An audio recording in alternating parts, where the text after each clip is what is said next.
So the topic for Agrochem Summit 2023 is boosting production through sustainable agriculture practices. My presentation is in three parts. One is focused on agrochemical and agriculture. The second part is on Agrochemical Summit 2023, what we are doing in this day-long summit. And the third is about the activities that Indian Chemical News has been doing for last 4 years in a more aggressive manner. So if you see the Indian agrochemicals, this is just an overview. Market size, global agrochemicals market size 243 billion. And it is planned to grow to 296.32 billion in 2028 at a CAGR of 4%. If you talk about the Indian part of it, we are at around 7.9 billion and we are growing at a rate of 9.8%. So the growth with reference to the global is 2.45% more that Indian agrochemical sector is growing. We are the fourth largest producer globally after USA, China and Japan. Second largest in exports, which is 5.4 or 5.5 is what people talk about, billion. And here, the CAGR growth is of 13%. This is the WTO data that I'm talking about. And we are looking at a forecast of 12.58% with a CAGR of 9.75%. In terms of exports, we are at 5.5, whereas we are just half of China, which is at 11.1 billion. In terms of trade surplus, we are at 28,908 crores, so thereby contributing to the Indian economy in a very big way. And in terms of exports, we definitely seem to move faster in this because of the lot of capacity expansions that you all are planning to, what we can say, install or commission going forward.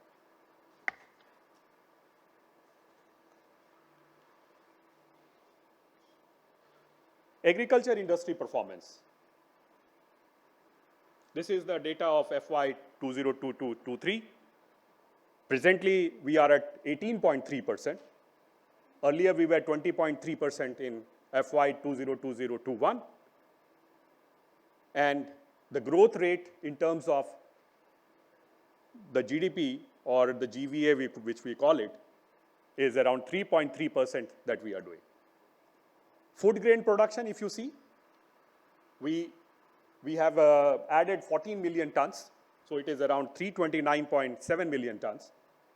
And the best part about it is we have growth in all the sectors, whether it is rice, whether it is wheat, whether it is Nutri-Core cereals, whether it is pulses, whether it is oil seeds, whether it is sugar, or whether it is cotton. And the growth that we are showcasing here in terms of food grain production is a growth of 4.43%. In horticulture, if you see, we are higher, which is 351.9 million tons. And we have grown in all the categories, whether it is food production, vegetable production, potato production, or plantation crops. And in the case of horticulture, we have increased by 4.74 million tons from last year with a growth of 1.3%. In agriculture exports, for the last 2 years, we have been clocking more than $50 million. This year, which is of the year that I'm talking about, which is 2022-23, the agriculture export is $53 billion. In terms of Pradhan Mantri Kisan Samriddhi Kendras, the operational is around 1.6 lakhs, and this will be for agri inputs, testing, awareness, and capacity building. The FPO registered, we are at presently 6,000 in existence, but only 3,235 FPOs are registered with the states. And we are targeting 10,000 by FY 2027-28. So, in conclusion, India has witnessed a very healthy growth in FY 2022-23.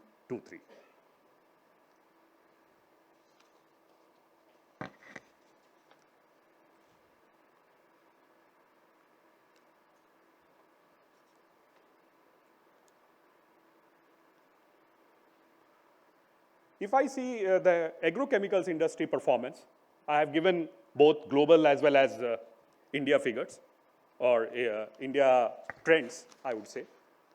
The first trend is because of the channel destocking which is continuing, distributors and retailers are reducing their inventories, which they built up in response to the supply chain disruptions of 2020.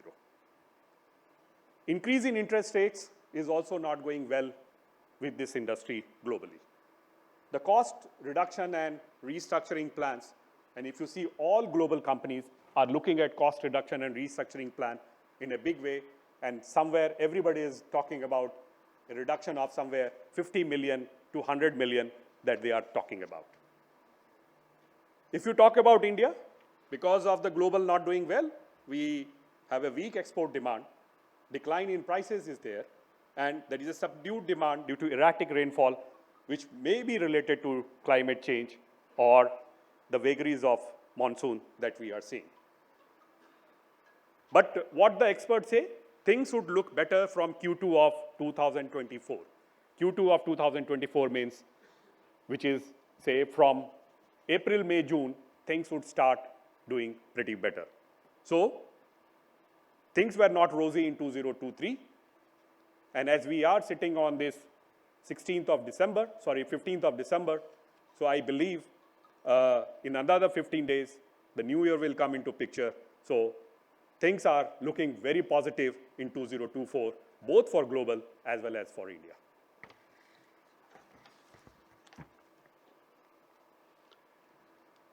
This is just a statement from COP28, which happened in UAE from 30th November to 12th December 2023.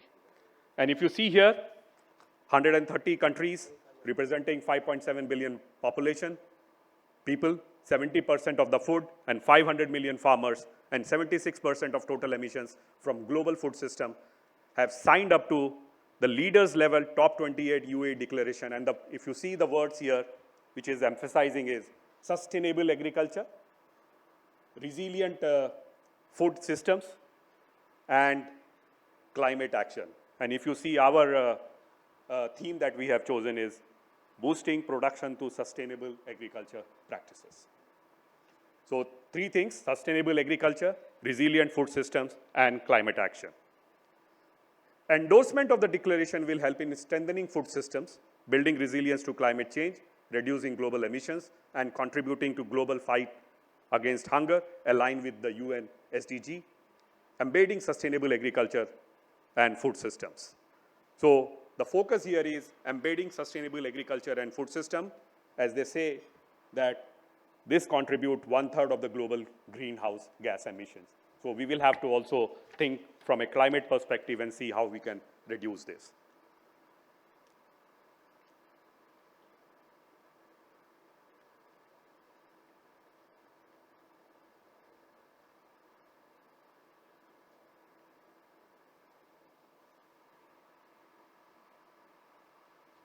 Back.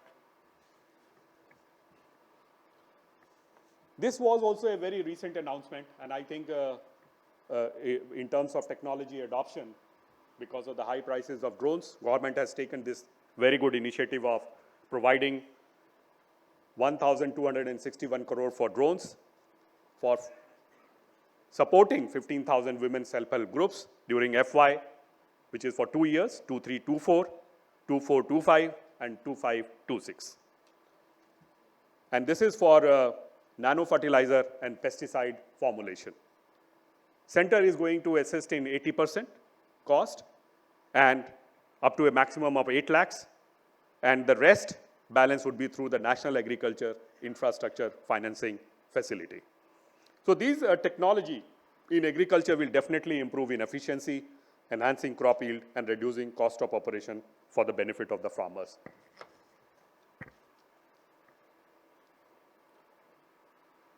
So if you see what are the challenges, if we are anyway achieving around 9.5 to 9.75%, I have just increased this number to another 3%. So what are the challenges for achieving this 12% growth that we are talking about? Massive capacity building because of, say, China plus one. Now people are also talking about Europe plus one. So definitely plant and R&D facilities, and R&D facilities because of a lot of sustainable products that we are talking about, which is the preference. And the next slide will also talk about why people are going towards it. So we will have to see that these are happening in a time-bound manner so that we can meet the global demand moving forward. Domestic R&D needs to be encouraged, and in every session we have what we can say people from the academia, like Sir is here. We also have from BICS Goa, from CSIR IICT, and so a lot of R&D people, Mr. Kamlesh Fondekar Saab is here. So a lot of R&D needs to be encouraged in respective organizations moving forward.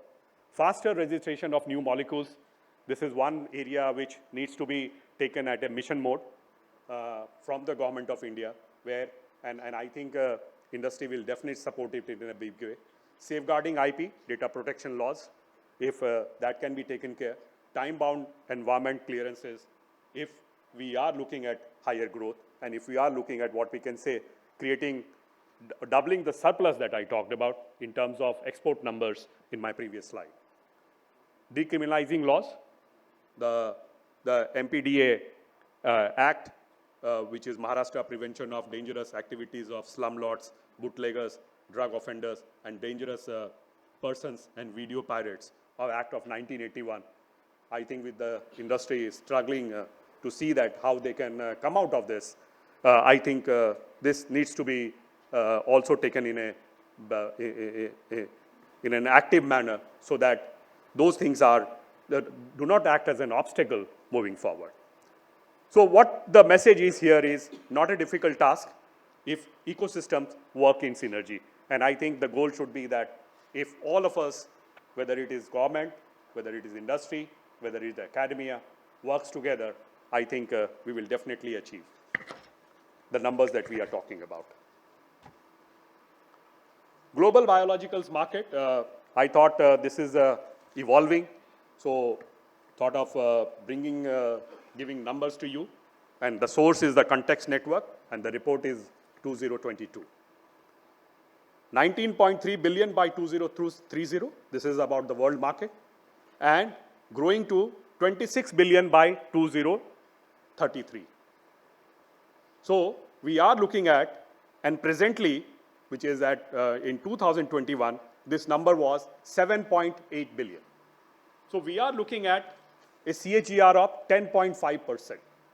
And what are these biologicals that we have taken into account is biocontrol, bionutrition, and biostimulant.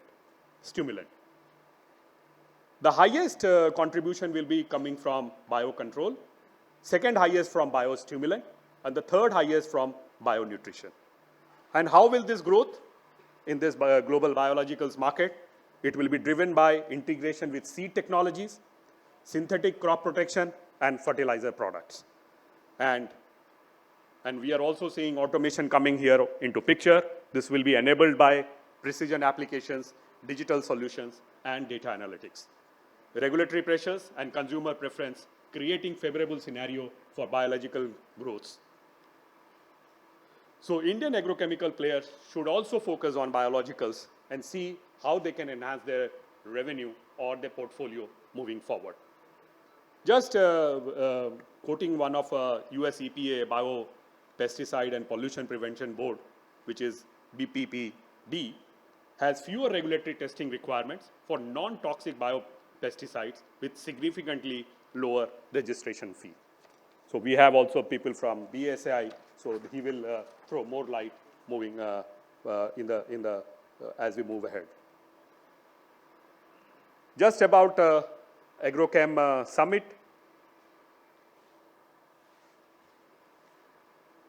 Back. These are the different sessions that we have.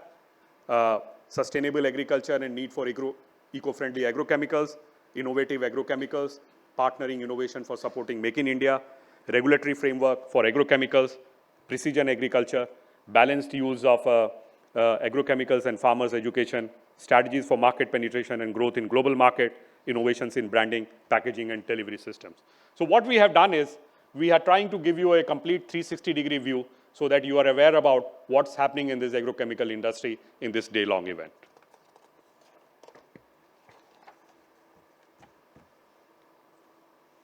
So these are our honorable speakers, around 40 of them, who would be focusing on different aspects moving forward.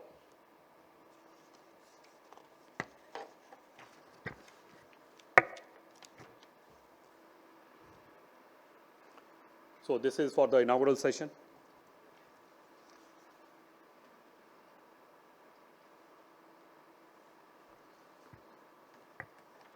This is after the inaugural session. And the moderator is Mr. Raju Kapoor.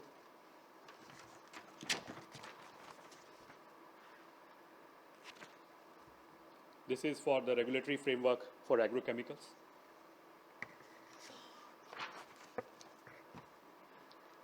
This is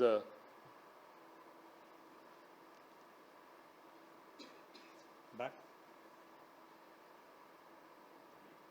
Next.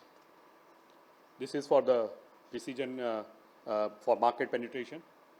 Next. For branding, packaging, and delivery systems. Next. And this is for the precision agriculture part. So the third part is about what we are doing. I won't take much time now.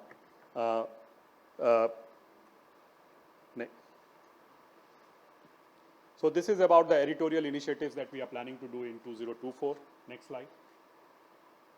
These are the event initiatives planned. This is the Petrochem Summit, which we are doing in the same hotel on February 23rd. This is the chemical industry outlook. And the theme that we have chosen, this is the only physical copy or the print edition that we do. Rest of them are all digital in nature. And the theme that we have chosen is achieving $1 trillion by 2024. This will be released in the month of April 2024. And the focus areas that we have chosen is chemicals, petrochemicals, energy, sustainability and circular economy. We are seeing a lot of buzz on hydrogen and bioenergy, and this is going to transform the other sectors also, fertilizer, steel, and refineries. Digitization and automation is definitely helping, and we talked about precision agriculture. It is only happen when you do digitization and automation.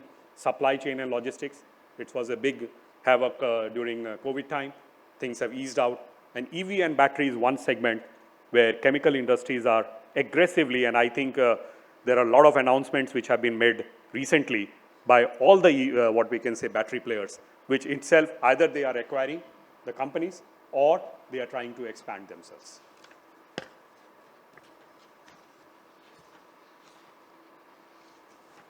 This is a new program which is for the health, safety, and environment, HSC Connect, that we are planning to do in Bombay on May 2 and 3. Next slide.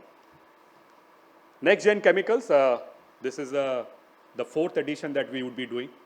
This is also in Bombay.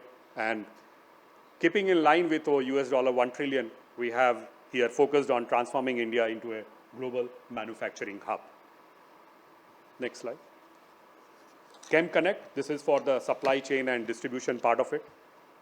This is the third edition in 2024 that we are planning to do. Next slide. So in nutshell, the page views that we do have is 148,760. Users is around 80,000. Newsletter is 49,000, which we send daily, Monday to Saturday. I hope you get these newsletters early in the morning in your email box. And depending upon free time, you are utilizing whatever that we are providing. The LinkedIn followers, when I made this presentation, it was 55,873. Last when I saw, it was 55,896. And I think it would have been now touched most probably 55,900. So thanks for all the love and the support that you have been giving to us. And thank you all my esteemed speakers for coming so early on a, what we can say, cold Delhi morning. And I know they are old at in terms of age, but they are pretty young, and you will hear them the way they will speak and enlighten us in their own way. Thank you.